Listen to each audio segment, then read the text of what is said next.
ఇందులో మురళీ శర్మ గారు ఉన్నారు, అజయ్ గారు ఉన్నారు, ఇలా చాలా మంది యాక్టర్స్ ఉన్నారు. వాళ్ళ గురించి మాట్లాడలేదు, ఓన్లీ హీరోయిన్స్.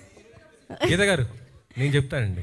వెంకట గారు అడగండి. వెంకట గారు ఇదైతే మెడికల్ యాక్షన్ మిస్టరీ స్టోరీ అనుకుంటాను నేను. మామ ఆయన రైటర్ బేసిక్గా, ఇక ఫ్యూచర్ డైరెక్టర్ ఏమో, అందుకని ఆయన స్టోరీలన్నీ గెస్ట్ చేస్తూ ఉంటారు అనమాట. అవునా, చూద్దాం.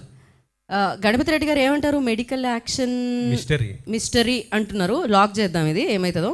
గౌతమ్కే కాకుండా ఇలాంటి యాక్షన్స్, అంటే గౌతమ్ అన్న పేరు ఉన్న వాళ్ళకే కాకుండా ఇలాంటి గెస్ట్ చేసిన వాళ్ళకి కూడా గిఫ్ట్ ఇవ్వడానికి ట్రై చేద్దాం. థ్యాంక్ యూ వెంకట్ గారు. And anybody want to guess? అదో ఈయన కూడా ఏదో గెస్ట్ చేస్తున్నారు. ఇలా మనం ఒక సినిమాకి చేసాం, గుర్తుందా? ఏ సినిమాకి?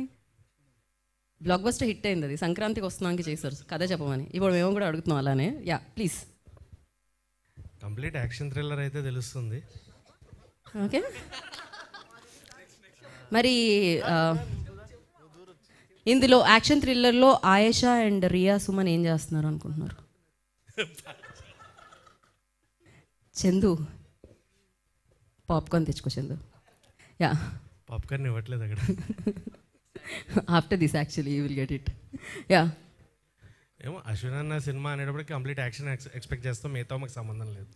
అశ్విన్ అన్న అనగానే యాక్షన్. యాక్షన్ ఎందుకు పాపం ఆయన జీవితంలో రొమాన్స్ ఇలాంటివి ఎక్స్పెక్ట్ చేయరా మీరు? ఆయన చేయరు. ఆయన చేయరా? అశ్విన్ గారు మనసులో ఉన్నా కూడా ఇప్పుడు చేయనిచ్చేలా లేరే. ఆయన్ని అభిమానించే వాళ్ళు ఓన్లీ యాక్షన్సే అంట, నో రొమాంటిక్ ఫిలిమ్స్ అంట. ఏంటిది అశ్విన్ గారు? ఆయన మీకు దండం అంటున్నారు. ఓకే, సో నెక్స్ట్ అశ్విన్ గారి అభిమానులు కూడా ఉన్నారు. ప్లీజ్ మైక్ పైకి పాస్ చేయరా?